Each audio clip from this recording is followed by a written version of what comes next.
Assalamualaikum warahmatullahi wabarakatuh. Bismillahirrahmanirrahim.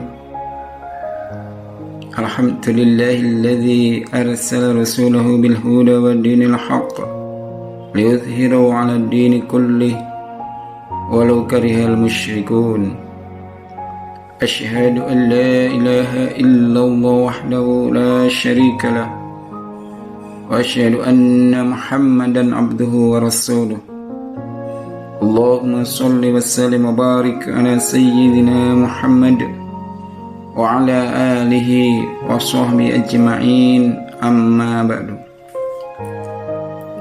Para pendengar rahimakumullah, alhamdulillah, senantiasa kita bersyukur kepada Allah Subhanahu wa ta'ala atas curahan rahmat nikmatnya, sehingga sampai saat ini kita masih diberikan oleh Allah Subhanahu wa ta'ala umur yang mudah-mudahan barokah, kesehatan yang barokah, rezeki yang barokah, dan mudah-mudahan setiap amal ibadah yang kita lakukan mendapatkan berkah dan ridho dari Allah Subhanahu wa ta'ala. Salawat serta salam semoga tetap dilimpahkan kepada Nabi kita Muhammad sallallahu alaihi wasallam, keluarganya, sahabatnya, dan seluruh pengikutnya. Para pendengar rahimakumullah, Al-Quran, sumber utama ajaran Islam, adalah kitab suci yang membawa pesan perdamaian bagi kemanusiaan secara umum. Misi kerasulan Nabi Muhammad SAW menurut Al-Quran adalah untuk menebar pesona perdamaian dan menjadi rahmat bagi seluruh alam. Oleh sebab itu, Islam sebagai agama perdamaian tidak diragukan lagi kecuali oleh orang-orang yang sangat tidak memahami pesan perdamaian yang menjadi misi Al-Quran. Nabi Muhammad SAW adalah Al-Quran yang hidup. Beliau telah mewujudkan pesan perdamaian Al-Quran dalam kenyataan kehidupan masyarakat Madinah yang majemuk dengan adil, terbuka, dan sangat demokratis. Masyarakat Madinah, pimpinan Nabi Muhammad SAW, adalah masyarakat majemuk dari segi agama dan etnis, yaitu kaum muslim yang terdiri atas muhajirin dan ansor, kaum Yahudi yang bersuku-suku dan saling bertentangan, serta kaum musyrikin yang dipersatukan oleh sebuah ikatan yang terkenal sebagai perjanjian atau piagam Madinah. Di dalam piagam Madinah ini disebutkan dasar-dasar hidup bermasyarakat majemuk dengan ciri utama kewajiban seluruh warga Madinah yang majemuk itu untuk membela pertahanan, keamanan bersama, dan kebebasan beragama. Dalam kaitan dengan masyarakat Yahudi, piagam Madinah menjelaskan, dan orang-orang Yahudi mengeluarkan biaya bersama orang-orang beriman selama mereka diperangi oleh musuh dari luar. Orang Yahudi Bani Auf adalah satu umat bersama orang-orang beriman.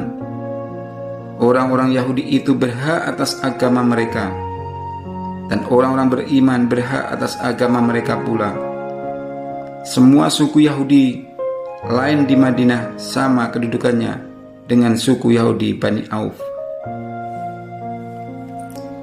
Para pendengar rahimakumullah, maka berdasarkan piagam Madinah itu, dalam menghadapi perang Uhud, Nabi Muhammad SAW mengajak orang-orang Yahudi untuk menyertai kaum muslimin berperang menghadapi musuh bersama.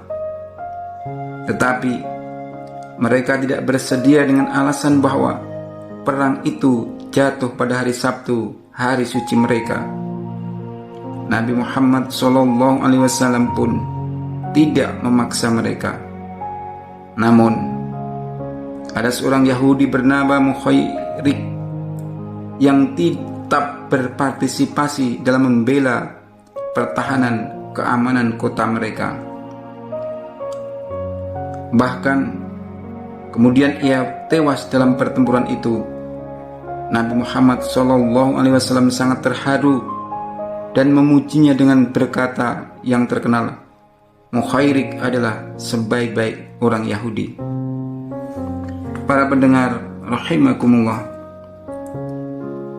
pesan perdamaian Al-Quran yang mengakui hak penganut agama-agama lain, khususnya Yahudi dan Nasrani, untuk menjalankan ajaran agamanya sebagaimana tercermin di dalam Piagam Madinah, telah mengilhami Khalifah Umar bin Khattab untuk menciptakan perdamaian di antara umat Yahudi, Nasrani, dan Muslim di Yerusalem yang dipersatukan di bawah ikatan perjanjian damai yang terkenal dengan Piagam Aliyah.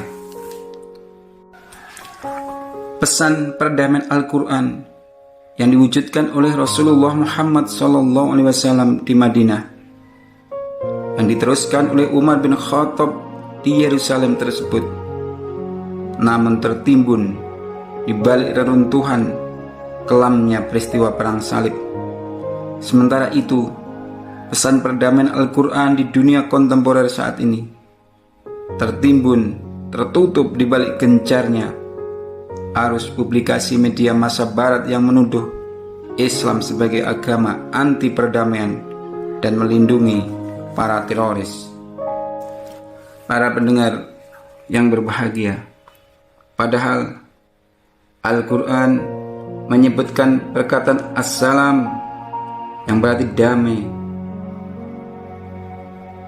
bebas dari ketakutan, damai yang berarti bebas dari kecemasan, damai yang berarti bebas dari tindakan kekerasan.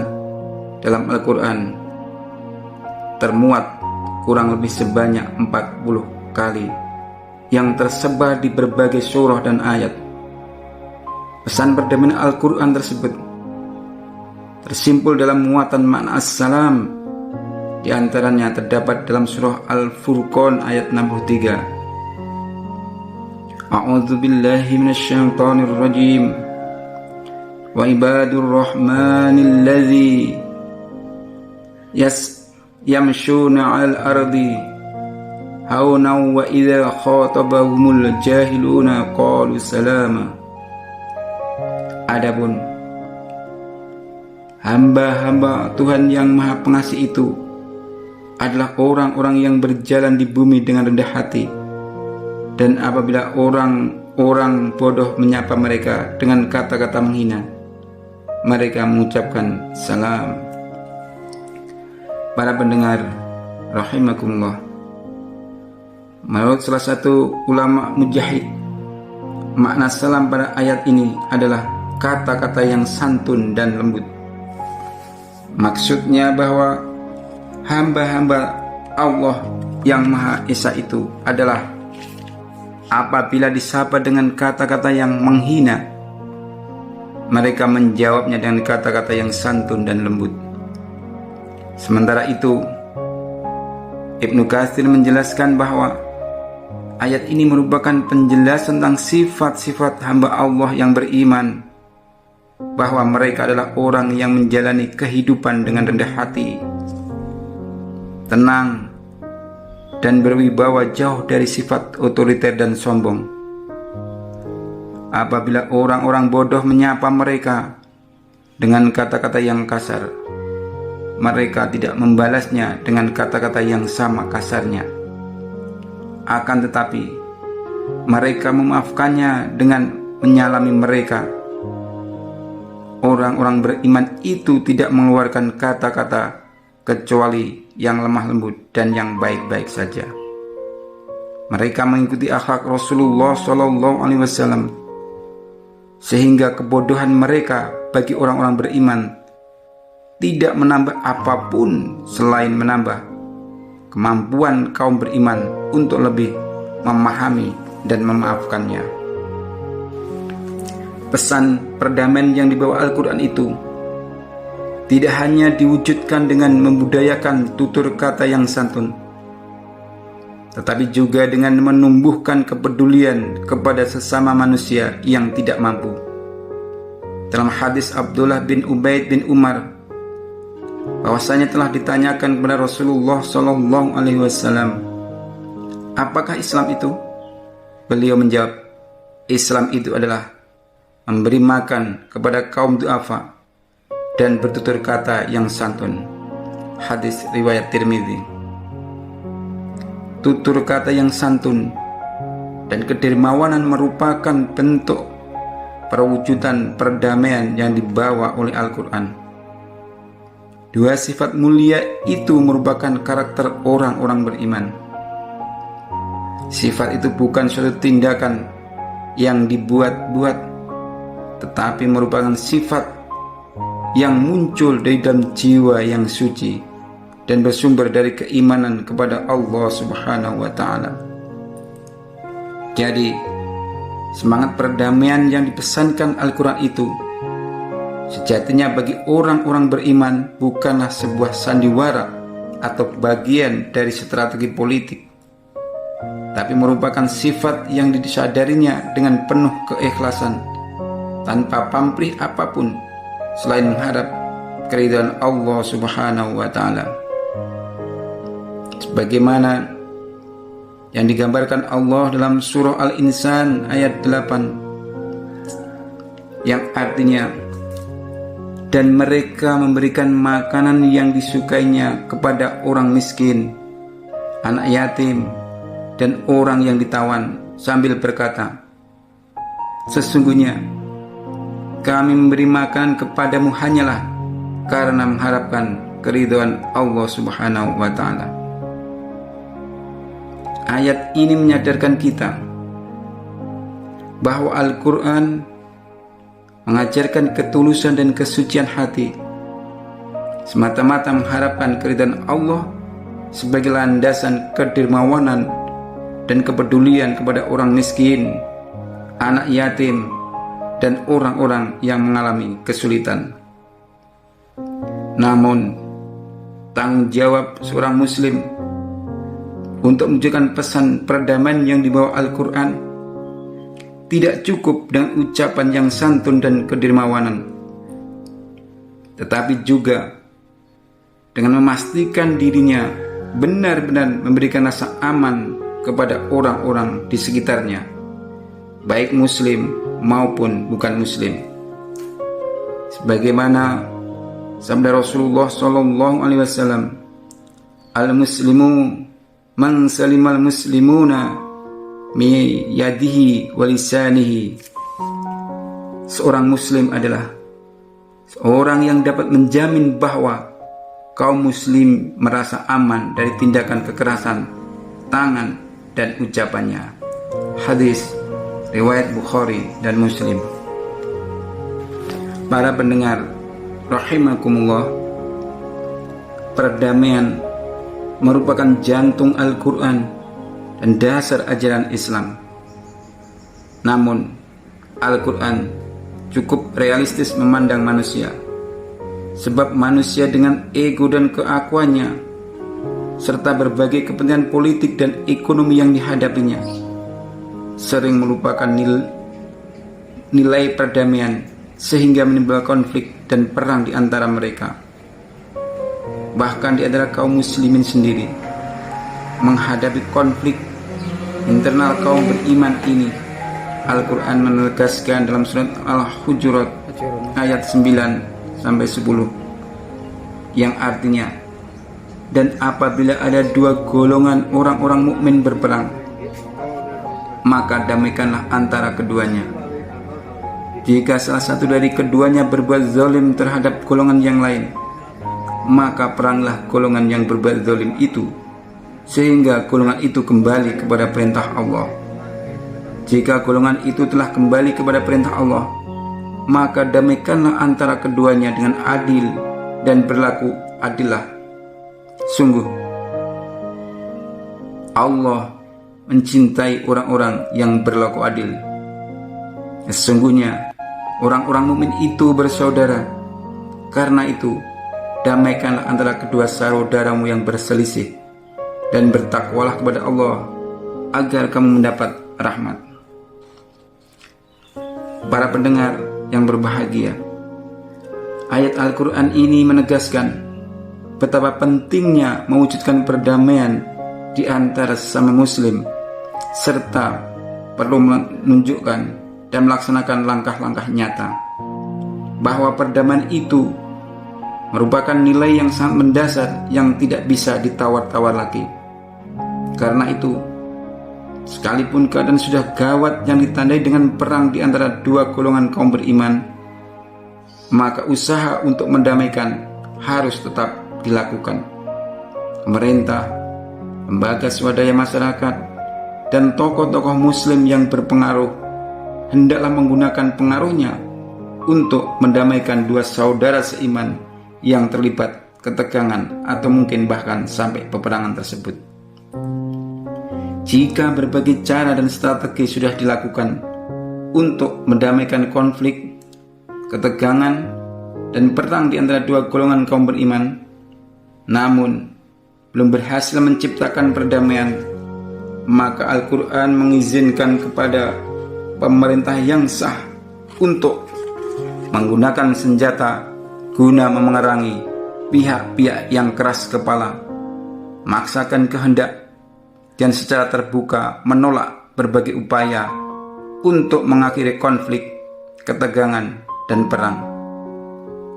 Izin untuk memerangi pihak yang keras kepala ini harus menjadi bagian dari upaya untuk menciptakan perdamaian yang adil dan bermartabat bagi kedua belah pihak yang bertikai. Para pendengar yang berbahagia, Al-Quran tidak membatasi perjuangan untuk mewujudkan perdamaian itu pada diri sendiri, keluarga, dan sesama kaum muslim saja, tetapi juga perdamaian bagi seluruh umat manusia secara universal.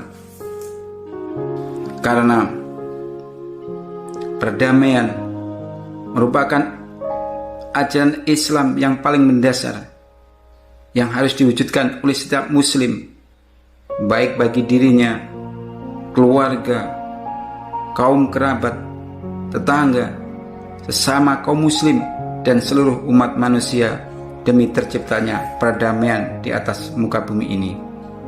Dan tentunya perjuangan untuk mewujudkan perdamaian yang diajarkan Al-Quran harus dimulai pada diri sendiri.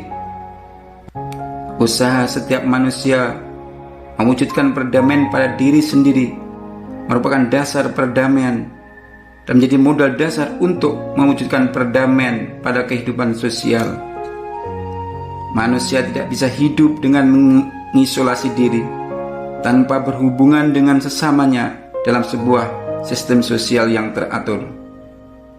Perdamaian pertama-tama harus bersumber dari nurani setiap individu, kemudian muncul pada keluarga sebagai sistem sosial terkecil pada masyarakat.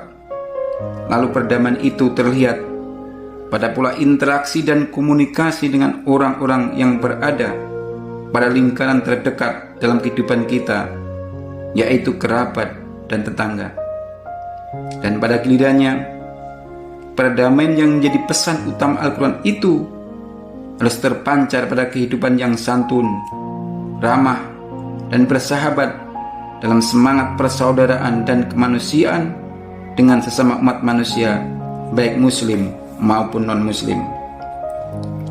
Pesan Al-Quran tentang perdamaian yang harus diwujudkan oleh setiap pribadi muslim terhadap dirinya, keluarga, kerabat, tetangga, dan sesama umat manusia ini haruslah diusahakan dan bisa diwujudkan. Paling tidak, kita harus bisa membudayakan lewat ucapan salam yang dipahami dan difungsikan secara utuh melalui budaya sesama muslim, dia saling memberikan pernyataan, ucapan salam yang berarti perdamaian itu. Kemudian salam itu betul-betul diwujudkan, dinyatakan, dan dilaksanakan pesan-pesan perdamaian itu dalam bentuk tingkah laku kepada orang yang terdekat kita dan juga kepada siapapun yang kita jumpai. Hal ini sebagaimana pesan yang disampaikan oleh Allah Subhanahu wa taala dalam surah Al-An'am ayat 54. Allah berfirman, A'udzu billahi minasyaitonir rajim. Bismillahirrahmanirrahim. Wa idza ja'aka alladzina yu'minuna bi ayatina faqul salamun 'alaikum kataba rabbukum ala nafsihi rahmata annahu man 'amila minkum su'an bi jahalatin thumma taba min ba'dihi waslaha fa annahu ghafurur rahim. Dan apabila orang-orang yang beriman kepada ayat-ayat kami datang kepadamu, maka katakanlah, Salamun alaikum, selamat sejahtera untuk kamu. Tuhanmu telah menetapkan sifat kasih sayang pada dirinya, yaitu barang siapa berbuat kejahatan di antara kamu karena kebodohan, kemudian ia bertobat setelah itu dan memperbaiki diri, maka dia Maha Pengampun dan Maha Penyayang. Para pendengar rahimakumullah, itulah pesan-pesan perdamaian. Maka dari yang terkecil, yaitu kita harus gemar menebarkan salam kepada siapapun yang kita temui. Kita sampaikan ucapan-ucapan doa kebaikan kepada saudara kita. Kita sampaikan, kita nyatakan perkataan-perkataan yang baik, lemah lembut, santun, mendamaikan. Dari yang terkecil itulah nanti akan muncul sebuah tatanan masyarakat yang aman damai, asalkan didasari dengan niat ketulusan, keikhlasan, bahwa menciptakan perdamaian, menciptakan kerukunan merupakan bagian yang sangat mendasar dalam agama Islam ini, dan itu juga merupakan bagian dari apa yang telah dicontohkan oleh Rasulullah SAW, bahwa kesuksesan dalam berdakwah beliau salah satunya adalah sikap beliau yang lemah lembut, santun, pemaaf. Oleh karena itu, kita sebagai umatnya sudah barang tentu dalam setiap langkah, perbuatan kita, ucapan kita lebih banyak dan harus berusaha mengikuti apa yang dicontohkan oleh Rasulullah SAW. Islam adalah agama damai. Islam membawa rahmat buat siapapun, dan Islam adalah agama yang bisa menghadirkan ketenangan buat dirinya dan juga buat lingkungannya. Demikian, mudah-mudahan kita senantiasa dalam bimbingan, petunjuk, dan pertolongan Allah Subhanahu wa Ta'ala, sehingga kita bisa menjadi inspirasi, motivasi, dan contoh untuk menyampaikan pesan perdamaian tersebut. Demikian, kurang lebihnya mohon maaf. Wassalamualaikum warahmatullahi wabarakatuh.